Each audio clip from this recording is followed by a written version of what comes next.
Welcome back friends to the GS platform YouTube channel. दोस्तों आज है 17 फरवरी और 17 फरवरी की करंट अफेयर में जितने भी इंपॉर्टेंट क्वेश्चन बनेंगे इस वीडियो में हम लोग देखेंगे। और अगर आप इस चैनल पर नए हैं तो चैनल को इस तरह से सब्सक्राइब कीजिए और पास वाले बेल आइकन को प्रेस कर दीजिए जिससे आपको नई वीडियो का नोटिफिकेशन मिलता रहे। और अगर आप आज की वीडियो की पीडीएफ को डाउनलोड करना चाहते हैं तो इस वीडियो के डिस्क्रिप्शन बॉक्स में जाइए और वहाँ पर पीडीएफ लिंक पर क्लिक करके उसको डाउनलोड कर सकते हैं। और आप इस पीडीएफ को हमारे टेलीग्राम ग्रुप से भी डाउनलोड कर सकते हैं। टेलीग्राम ग्रुप की लिंक वीडियो की डिस्क्रिप्शन बॉक्स में दी गई है, तो उस पर क्लिक करके आप उसको डाउनलोड कर सकते हैं। और वीडियो के लास्ट में आपसे करंट अफेयर की क्विज का क्वेश्चन पूछा जाएगा जिसका आंसर आपको कमेंट बॉक्स में देना होगा। तो वीडियो शुरू करने से पहले मैं आपको बता दूं, अगर आप इस वीडियो को फेसबुक पर देख रहे हैं तो फेसबुक पेज को लाइक करना और फॉलो करना ना भूलें। तो चलिए शुरू करते हैं आज की वीडियो। तो आज की वीडियो का पहला क्वेश्चन है, विश्व सतत विकास शिखर सम्मेलन 2019 कहाँ आयोजित किया गया। तो देखिए यहाँ पर जो चार ऑप्शन दिए गए हैं इनमें जो राइट आंसर है नई दिल्ली, ऑप्शन डी सही होगा। तो विश्व सतत विकास शिखर सम्मेलन हाल ही में इसके प्रमुख कार्यक्रम का उद्घाटन नई दिल्ली के विज्ञान भवन में उपराष्ट्रपति श्री एम वेंकैया नायडू ने किया है। और इस वर्ष का जो विषय है वो है attaining the 2030 agenda delivering on our promise. ठीक है, और इसमें फिजी के प्रधानमंत्री फ्रैंक बेनीराम को फिजी में सतत विकास के लिए उनके उत्कृष्ट योगदान के लिए सतत विकास नेतृत्व पुरस्कार 2019 से भी सम्मानित किया गया। तो आप ध्यान रखेंगे कि विश्व सतत विकास शिखर सम्मेलन 2019 नई दिल्ली में आयोजित किया गया है। तो आपको दिल्ली के बारे में पता होना चाहिए। दिल्ली के सीएम है अरविंद केजरीवाल और लेफ्टिनेंट गवर्नर है अनिल बैजल। और दिल्ली की लोकसभा से 7 सीटें, राज्यसभा से 3 सीटें, विधानसभा में कुल 70 सीटें आती हैं।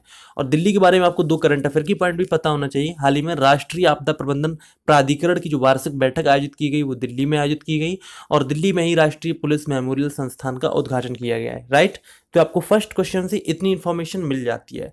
नेक्स्ट क्वेश्चन देखते हैं, क्वेश्चन नंबर सेकंड। विशेषज्ञ समिति ने देश में कितने रुपए के मासिक राष्ट्रीय न्यूनतम वेतन की सिफारिश की है, यानी कि ओवरऑल देश के नागरिक को औसतन एक माह में कितना न्यूनतम वेतन मिलना चाहिए। तो यहाँ पर जो चार ऑप्शन दिए गए इनमें जो राइट आंसर है 9,750 रुपए। तो इस तरह से ऑप्शन बी सही हो जाएगा। ठीक है, यहाँ पर ऑप्शन बी सही होगा। तो देखिए हाल ही में वीवी गिरी राष्ट्रीय श्रम संस्थान के अनूप सत्यपथी के नेतृत्व वाली विशेषज्ञ समिति ने सरकार को राष्ट्रीय न्यूनतम वेतन निर्धारण की कार्यप्रणाली के निर्धारण पर अपनी रिपोर्ट सौंपी है। और देखिए इसमें समिति ने विभिन्न भौगोलिक क्षेत्रों के लिए अलग अलग राष्ट्रीय न्यूनतम मजदूरी 8,892 रुपए से लेकर 11,622 रुपए प्रति माह के बीच करने की सिफारिश की है। तो यहाँ पर जो न्यूनतम लिमिट है वो 8,892 रुपए और अधिकतम लिमिट 11,622 रुपए है। तो इसमें देखिए यहाँ पर जो औसत मजदूरी है वो 9,750 रुपए है। ठीक है, तो ये आप पॉइंट ध्यान रखेंगे। यहाँ पर मैं आपको बताना चाहूंगा इसमें राष्ट्रीय न्यूनतम वेतन को 375 रुपए प्रतिदिन या फिर 9,750 रुपए प्रतिदिन औसत के हिसाब से इसको आंका गया है। ठीक है, तो ये आप ध्यान रखिएगा। नेक्स्ट क्वेश्चन देखते हैं, क्वेश्चन नंबर थर्ड। भारत के पहले कृषि पूर्वानुमान केंद्र का उद्घाटन कहाँ किया गया है। तो देखिए यहाँ पर जो चार ऑप्शन दिए गए हैं इनमें जो राइट आंसर है कर्नाटक, ऑप्शन ए सही होगा। तो केंद्रीय जलवायु और प्रौद्योगिकी विज्ञान मंत्री हर्षवर्धन ने धारवाड़ जो कि कर्नाटक में है वहां पर कृषि विश्वविद्यालय में भारत के पहले कृषि पूर्वानुमान केंद्र north Karnataka agromet forecasting and research centre का उद्घाटन किया है। और इस केंद्र का जो मुख्य उद्देश्य है वो मौसम पर सटीक जानकारी देना है जिससे किसान फसलों की रक्षा कर सकें और अच्छी उपज प्राप्त कर सकें। और इस क्षेत्र के लगभग 25 लाख किसानों को व्हाट्सएप, एसएमएस और सोशल नेटवर्किंग साइटों के माध्यम से इसकी जानकारी दी जाएगी कि कृषि के संबंध में क्या पूर्वानुमान और मौसम के क्या पूर्वानुमान है। ठीक है, यहाँ पर देखिए कर्नाटक की बात की गई तो आपको पता होना चाहिए कर्नाटक की राजधानी है बेंगलुरु और वहाँ के जो सीएम है वो है एचडी कुमारस्वामी, गवर्नर है वजुभाई वाला। वहाँ की लोकसभा से 28 सीटें, राज्यसभा से 12 सीटें, विधानसभा में कुल 224 सीटें आती हैं। ठीक है, और यहाँ का जो लोक नृत्य है वो है यक्षगान। ठीक है, और वहाँ पर बांदीपुर राष्ट्रीय उद्यान और कुंद्रेमुख राष्ट्रीय उद्यान भी है। ठीक है, तो ये आपका थर्ड क्वेश्चन कंप्लीट हुआ। नेक्स्ट क्वेश्चन देखते हैं, क्वेश्चन नंबर 4। हाल ही में 5वीं भारत बांग्लादेश संयुक्त सलाहकार समिति की बैठक कहाँ आयोजित की गई। तो देखिए ये जो ऑप्शन दिए गए हैं इनमें जो राइट आंसर है ये बैठक आयोजित की गई नई दिल्ली में, तो ऑप्शन सी सही हो जाएगा। तो 5वीं भारत बांग्लादेश संयुक्त सलाहकार समिति की बैठक विदेश मंत्री सुषमा स्वराज और बांग्लादेश के विदेश मंत्री डॉक्टर अब्दुल मेनन की सह अध्यक्षता में नई दिल्ली में आयोजित की गई। और दोनों देशों के बीच आखिरी संयुक्त सलाहकार समिति की जो बैठक हुई थी वो 2017 में अक्टूबर में ढाका में हुई थी। और इससे पहले श्रीमती सुषमा स्वराज और श्री मोमेन के साथ द्विपक्षीय बैठक भी आयोजित की गई। ठीक है, यहाँ पर देखिए बांग्लादेश की बात की तो मैं आपको बता दूं बांग्लादेश की राजधानी है ढाका, वहां की पीएम है शेख हसीना और वहां की मुद्रा है टका। राइट, तो आपका फोर्थ क्वेश्चन कंप्लीट हुआ। नेक्स्ट क्वेश्चन देखते हैं, क्वेश्चन नंबर 5। पवन हंस की सीएमडी के रूप में किसे नियुक्त किया गया है? ठीक है, यानी कि चीफ मैनेजिंग डायरेक्टर। तो देखिए यहाँ पर जो 4 ऑप्शन दिए गए इनमें जो राइट आंसर है बीपी शर्मा, ऑप्शन यहाँ पर सी सही होगा। तो देखिए मंत्रिमंडल की नियुक्ति समिति ने बीपी शर्मा को 5 महीने की अवधि के लिए पुनः पवन हंस लिमिटेड का अध्यक्ष और प्रबंध निदेशक नियुक्त करने को मंजूरी प्रदान की है। ठीक है, यहां पर मैं आपको बताना चाहूंगा कि बीपी शर्मा ने मार्च 2015 में पवन हंस के सीएमडी के रूप में पदभार संभाला था और अब उन्हें ये जिम्मेदारी पुनः दी जा रही है। ठीक है, मैं आपको बता दूं कि पवन हंस के पास 50 से अधिक हेलीकॉप्टरों का एक बेड़ा है और पवन हंस लिमिटेड नई दिल्ली भारत स्थित एक हेलीकॉप्टर सेवा कंपनी जो कि मिनी रत्न फर्स्ट कैटेगरी के अंतर्गत है। ठीक है, और इसका उद्देश्य तेल क्षेत्र को अपतटीय पर्यवेक्षण कार्यों के लिए हेलीकॉप्टर सहायता सेवा प्रदान करना और दूर दराज के क्षेत्रों में पहुंचाना और पर्यटन के प्रचार प्रसार के लिए चार्टर सेवाएं प्रदान करना है। यही पवन हंस का कार्य है। ठीक है, तो आपका 5th क्वेश्चन कंप्लीट हुआ। नेक्स्ट क्वेश्चन देखते हैं, क्वेश्चन नंबर 6। राष्ट्रपति रामनाथ कोविंद ने वित्त एवं कॉर्पोरेट मामलों का विभाग किसे सौंपने के निर्देश दिए हैं? तो इसका आंसर हो जाएगा अरुण जेटली, ऑप्शन डी सही होगा। तो राष्ट्रपति रामनाथ कोविंद ने वित्त एवं कॉर्पोरेट मामलों का जो विभाग है वो केंद्रीय मंत्री अरुण जेटली को सौंपने का निर्देश दिया है। और मैं आपको बता दूं कि अरुण जेटली जो पिछले महीने न्यूयॉर्क के लिए रवाना हुए थे और चिकित्सा उपचार के बाद वो पिछले सप्ताह ही वापस लौटे हैं। और 23 जनवरी को अस्थायी आधार पर केंद्रीय मंत्री पीयूष गोयल को वित्त मंत्रालय और कॉर्पोरेट मामलों का प्रभार दिया गया था। ठीक है, ये भी आप ध्यान रखिएगा। तो अब हाल ही में जो वित्त मंत्रालय का जो कार्यभार है वो अरुण जेटली को प्रदान किया गया, तो ऑप्शन डी सही होगा। नेक्स्ट क्वेश्चन देखते हैं, क्वेश्चन नंबर 7। हाल ही में वंदे भारत एक्सप्रेस ट्रेन को किसने हरी झंडी दिखाकर रवाना किया है? तो यहाँ पर जो 4 ऑप्शन है इनमें जो राइट आंसर है प्रधानमंत्री नरेंद्र मोदी, ऑप्शन सी सही होगा। तो प्रधानमंत्री नरेंद्र मोदी ने बिना किसी पुष्प सज्जा के भारत की पहली semi high speed train Vande Bharat express जिसका कोड है ट्रेन 18 उसको हाल ही में हरी झंडी दिखाकर रवाना किया है। और एक्सप्रेस को रवाना करने से पहले जम्मू कश्मीर में घातक हमले में शहीद होने वाले जो सीआरपीएफ के जवान हैं उनकी याद में 2 मिनट का मौन भी रखा गया था। ठीक है, यहाँ पर मैं आपको बता दूं कि वंदे भारत एक्सप्रेस ट्रेन दिल्ली से वाराणसी के बीच संचालित होगी और 8 घंटे में 750 किलोमीटर की दूरी तय करेगी। ठीक है, और वंदे भारत एक्सप्रेस का जो किराया है वो शताब्दी एक्सप्रेस से अधिक रखा गया है। और वंदे भारत एक्सप्रेस सोमवार से गुरुवार को छोड़कर सप्ताह के 5 दिन पूर्व कथित गंतव्य स्थलों के बीच में चलेगी। ठीक है, यहाँ पर मैं आपको बताना चाहूंगा कि वंदे भारत एक्सप्रेस ट्रेन का निर्माण आईसीएफ चेन्नई में 97 करोड़ रुपए की लागत से किया गया है और ये ट्रेन सभी आधुनिक सुविधाओं जैसे इंफोटेनमेंट सिस्टम, वाईफाई, इन सब चीजों से लैस है। राइट, तो आपका 7th क्वेश्चन कंप्लीट हुआ। नेक्स्ट क्वेश्चन देखते हैं, क्वेश्चन नंबर 8।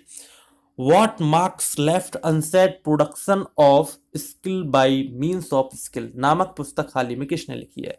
तो देखिए यहाँ पर जो 4 ऑप्शन दिए गए हैं, यहाँ पर जो ऑप्शन दिए गए हैं, option A doctor Malay Chaudhary, option B doctor Arindam Chaudhary, option C doctor Kabir Chaudhary. तो इन तीनों लोगों ने ये पुस्तक लिखी है।